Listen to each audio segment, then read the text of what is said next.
8 ذوالحجہ کو آپ جب مینا جائیں گے،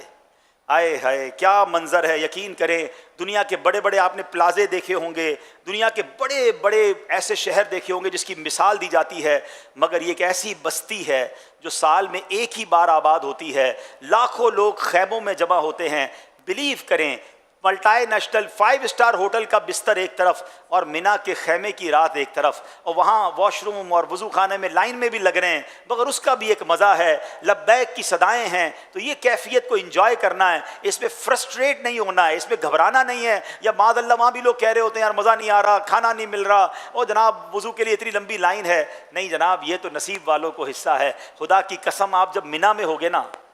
دنیا کے کروڑوں مسلمانوں کی آنکھیں اشکبار ہوں گی، وہ آپ کو دیکھ رہے ہوں گے ٹی وی پر کہ دیکھیں یہ کتنے خوش نصیب ہیں، آج احرام پہنے مینا میں ہیں، مینا میں رات گزار رہے ہیں، صبح عرفات جانا ہے، اور یا اپنے گھروں کے بستر پر آرام دہ کمروں میں بھی وہ تڑپ رہے ہوں گے کہ کاش ہم بھی ان کے ساتھ مینا میں ہوتے۔ تو اے مینا میں رہنے والوں، تم شکوہ نہ کرنا، تم لڑائی نہ کرنا۔ ہاں یہ پرابلم ہے، جیسے ہی مینا میں جاتے تو خیموں میں لڑائیاں شروع ہو جاتی ہیں کہ حضرت ہمارا یہ بستر تھا تو یہ میری جگہ تھی، کسی سے نہیں لڑنا ہے، میں لڑنے گیا ہی نہیں ہوں، میں تو معافی مانگنے گیا ہوں، میں تو مغفرت لینے گیا ہوں۔ اگر آپ کو لگتا ہے کوئی غلط کر بھی رہا ہے تو آپ معلم کے بندے کو بلائیں، خود کسی سے نہ لڑیں، کونے میں بیٹھ جائیں، ذکر و درود پڑھیں، 5 نمازیں آپ نے وہاں پڑھنی ہیں ماشاءاللہ، اور رفیق الحرمین ساتھ لے جائیں، کوئی کتابیں ساتھ لے جائیں۔ اچھا وہ ہم نے بھی دیکھا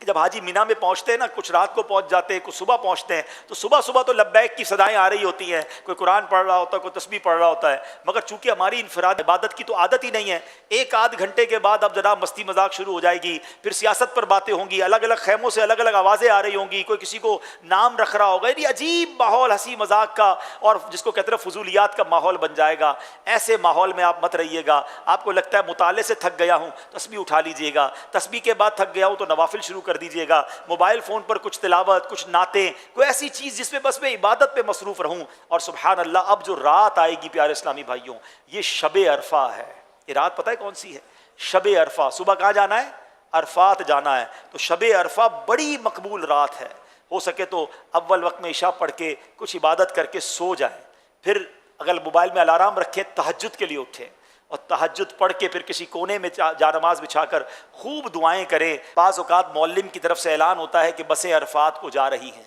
وہاں میں مشورہ دوں گا کہ جو مینا میں رات ہے نا، یہ گزارنا سنت مؤکدہ ہے،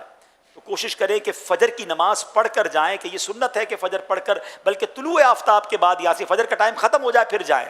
لیکن رات سے معلم کی بسیں شروع ہو جاتی ہیں۔ اگر سارے ہی جا رہے ہیں اور آپ کی معلم یا آپ کا گروپ لیڈر بات نہیں مان رہا تو پھر آپ چلے جائیں، ورنہ تجربے کی بات یہ میں کہوں گا کہ اگر آپ 30-40 حاجی مل کر آپ اپنے گروپ لیڈر کو یا معلم کو کہیں کہ ہم نہیں جائیں گے،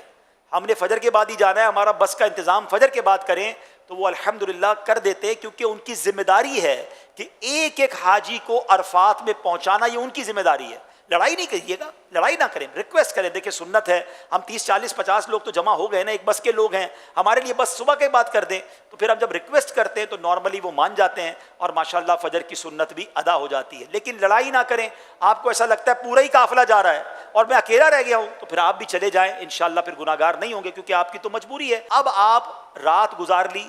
فجر ہو گئی، بہتر یہ ہے کہ کتابوں میں لکھا کہ مسجد خیف کے سامنے جو کوہ سبیرہ ہے، سورج جب اس پر چمکے، یعنی فجر کا وقت ختم ہو جائے، سورج اوپر آ جائے، اب عرفات کو چلے، اور سبحان اللہ یہ چلنا بھی کمال کا چلنا ہے۔